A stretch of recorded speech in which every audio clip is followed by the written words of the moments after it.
जब कोई इंसान अपने लक्ष्य में नाकामयाब होता है तो आसपास के लोग कहते हैं कि तुम्हें अपनी अंतरात्मा की आवाज सुननी चाहिए थी, तुमने गलत राह पकड़ ली। अगर तुम अपनी अंतरात्मा की आवाज सुनते तो तुम अपने रास्ते से कभी नहीं भटकते। और ये बात हम में से लगभग हर एक इंसान ने अपने जीवन में एक ना एक बार तो जरूर सुनी होगी। और ये सुनने के बाद हमारे मन में यही ख्याल आया होगा कि मैंने तो अपनी अंतरात्मा की आवाज सुन के ही ये काम किया था, फिर मैं इसमें नाकामयाब कैसे हो सकता हूँ। और अगर ये लोग सही कह रहे हैं कि मैं अपनी अंतरात्मा की आवाज नहीं सुन पाया, तो अंतरात्मा की आवाज होती क्या है? अंदर की आवाज कैसे सुने? कैसे पता करें कि जो आवाज हमारे अंदर से उठ रही है वो हमारी अंतरात्मा की ही है? तो आज की जो कहानी मैं आपको सुनाने वाला हूँ उसमें आपको एक ऐसी विधि पता चलेगी जिससे आप अपनी अंतरात्मा की आवाज सुनकर अपने अच्छे जीवन के लिए अपनी अंतरात्मा से निर्णय ले सकते हैं। इससे पहले कि आप इस कहानी में खो जाएं, इस चैनल को सब्सक्राइब जरूर कर लें। तो चलिए कहानी शुरू करते हैं। एक बार की बात है, तथागत गौतम बुद्ध अपने कुछ शिष्यों के साथ किसी गांव से भिक्षाटन करके लौट रहे थे। शाम का वक्त हो चुका था। पक्षी अपने घोंसलों की तरफ उड़ान भरने लगे थे।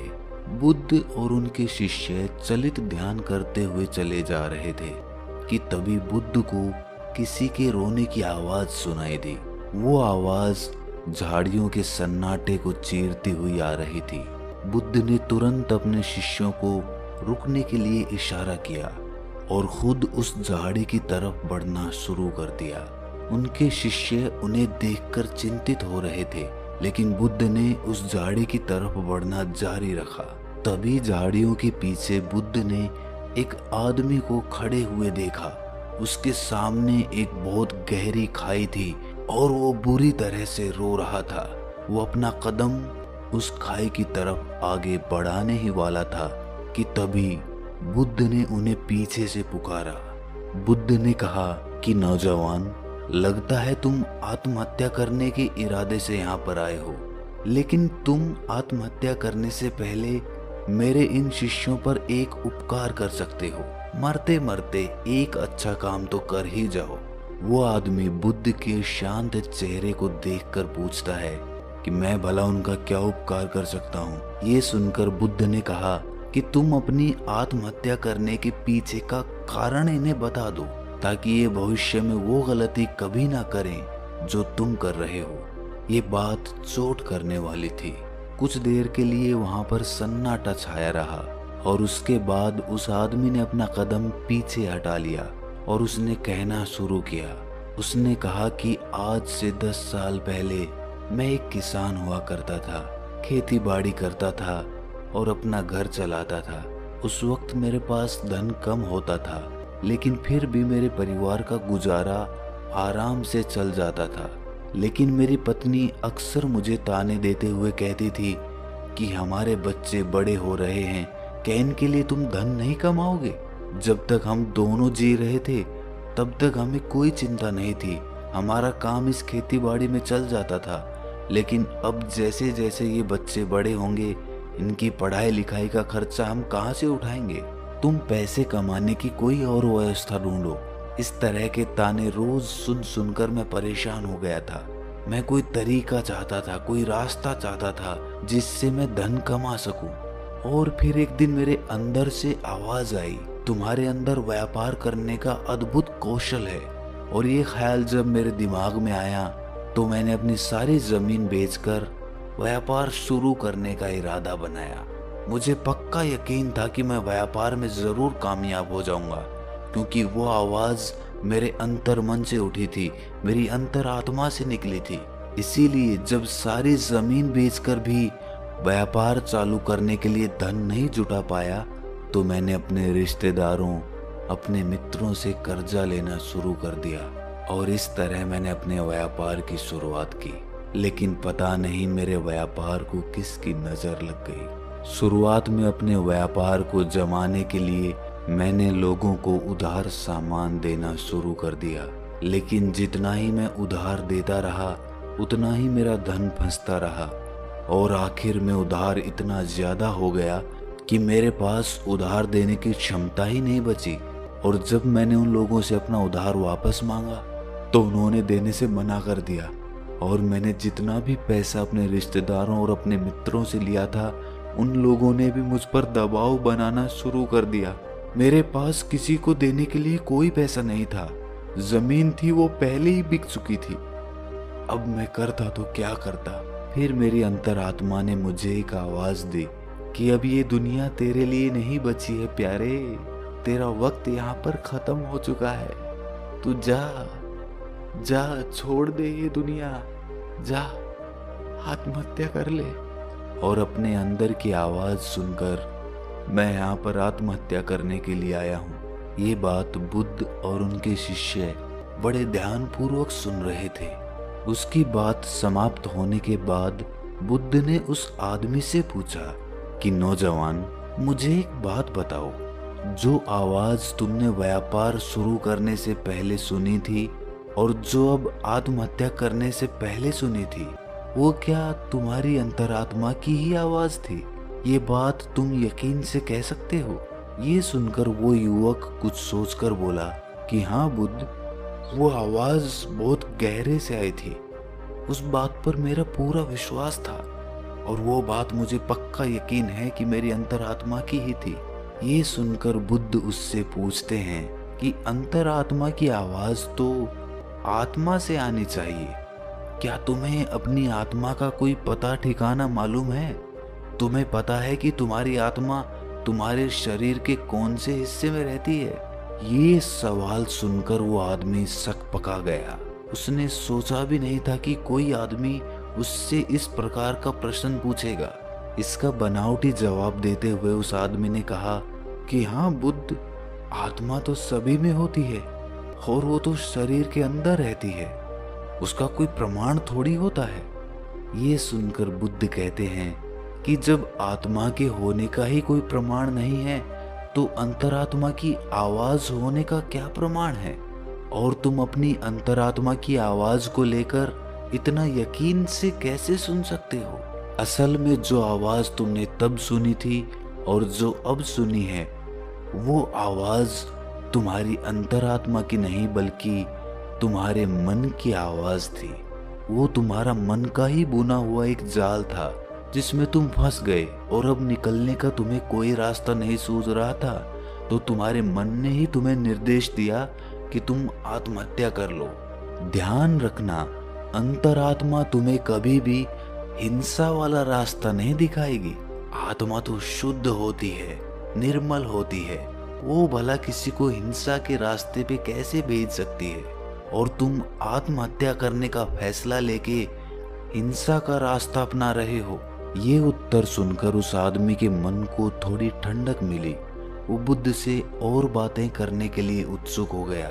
इसके बाद उस आदमी ने पूछा कि हे महाशय, आप मुझे बहुत ज्ञानी मालूम होते हैं, क्या आप मुझे अपनी अंतरात्मा की आवाज सुनने का कोई मार्ग दिखा सकते हैं जिससे मैं अपने जीवन के अंधकार से बाहर आ सकूं? इसका जवाब देते हुए बुद्ध कहते हैं कि कोई दूसरा आदमी तुम्हें तुम्हारी अंतरात्मा की आवाज कैसे सुनवा सकता है? आत्मा तुम्हारी है तो अंतरात्मा की आवाज भी तुम्हें ही सुननी होगी। कोई दूसरा आदमी तुम्हें वो आवाज नहीं सुनवा सकता। अगर वो सुनवाएगा तो वो झूठ होगा, वो भ्रम होगा। अगर तुम सचमुच अपनी अंतरात्मा की आवाज सुनना चाहते हो तो तुम्हें सचेत होना पड़ेगा, तुम्हें जागना पड़ेगा, तुम्हें होश से भरना होगा। अभी तक तुमने सोए सोए ही अपना जीवन बिताया है, लेकिन अपनी अंतरात्मा की आवाज सुनने के लिए तुम्हें जागना होगा। अभी तो तुम्हें इन पक्षियों की चहचहाहट भी नहीं सुनाई देती, किसी के हाथ का स्पर्श भी तुम्हें महसूस नहीं होता। अभी तुम संवेदना के स्तर पर भी बहुत नीचे हो। सबसे पहले तुम्हें अपनी संवेदनशीलता बढ़ानी होगी, तुम्हें होश से भरना होगा और इसके लिए तुम्हें वर्तमान में जीना होगा। और तब तुम महसूस कर पाओगे इन हवाओं के झोंकों को, इन पक्षियों की चहचहाट को, इस आसमान को, सूर्य की किरणों को, तालाब को, तब तुम्हें ये सारी तरंगे महसूस होने लगेंगी। इसके लिए निरंतर अभ्यास करो। इसके लिए निरंतर ध्यान का अभ्यास करो। ध्यान का अभ्यास करने से मन निर्मल बनता है, मन शांत बनता है, और मन जितना ही शांत होगा उतना ही संवेदनशील भी होगा। ये कहकर बुद्ध एक पत्थर उठाते हैं और पास के ही एक तालाब में फेंक देते हैं। पत्थर फेंकने के बाद बुद्ध उस आदमी से पूछते हैं कि अभी तुमने तालाब में क्या हलचल देखी?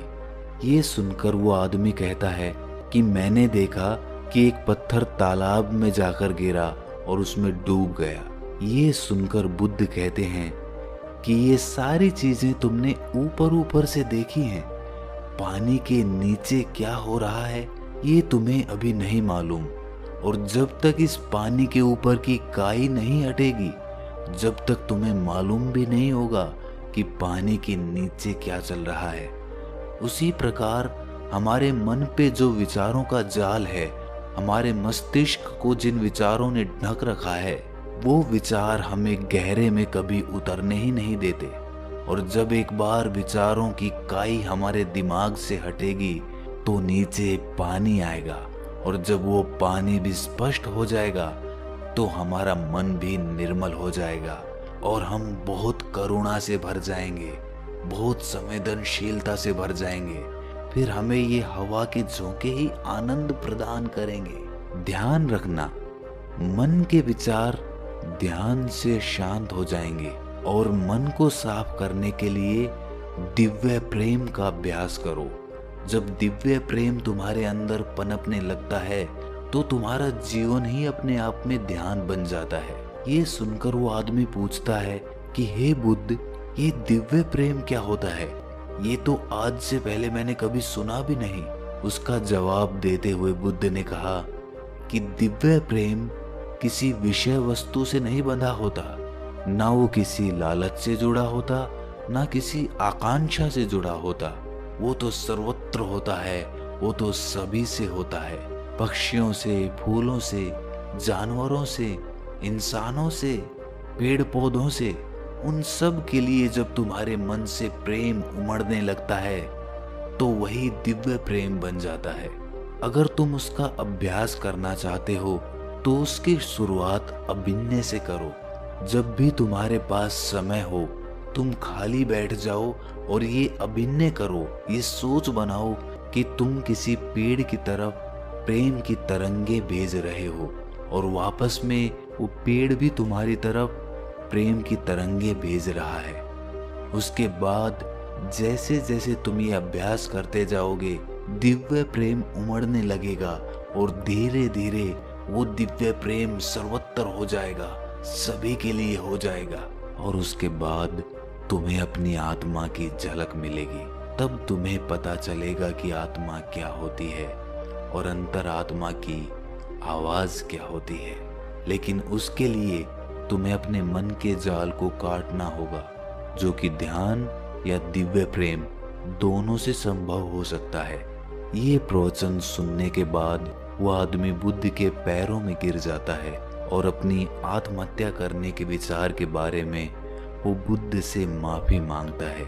दोस्तों, अगली वीडियो हम 2 दिन के बाद डालेंगे, लेकिन उससे पहले मैं आपसे एक विनती करना चाहता हूँ। आप हमारे प्रवचन सुनकर ज्ञान ग्रहण करते हैं, लेकिन ज्ञान तब तक असली ज्ञान नहीं होता जब तक वो अनुभव के स्तर पर न उतर जाए। आज की कहानी में हमने दिव्य प्रेम के बारे में जाना और ये भी जाना कि दिव्य प्रेम का अभ्यास कैसे किया जाता है। मैं चाहता हूँ कि जब तक हम अपनी अगली वीडियो डालें तब तक आप दिव्य प्रेम का अभ्यास करें, जैसा कि इस कहानी में बताया गया है। उसके बाद कमेंट्स में आप अपने अनुभव शेयर कीजिए और आपके जो भी सवाल होंगे, जो भी समस्या होंगी, उन कमेंट्स में से एक कमेंट को ढूंढकर मैं उसका जवाब अपनी अगली वीडियो में दूंगा। तो दिव्य प्रेम का अभ्यास करिए और कमेंट्स में बताएं कि आपका अनुभव कैसा रहा। तो दोस्तों, कैसी लगी आपको ये कहानी कमेंट सेक्शन में ज़रूर बताना, और अच्छी लगी तो इस चैनल को सब्सक्राइब ज़रूर कर लेना। तो मिलते हैं अगली कहानी में, तब तक के लिए अपना ख्याल रखें।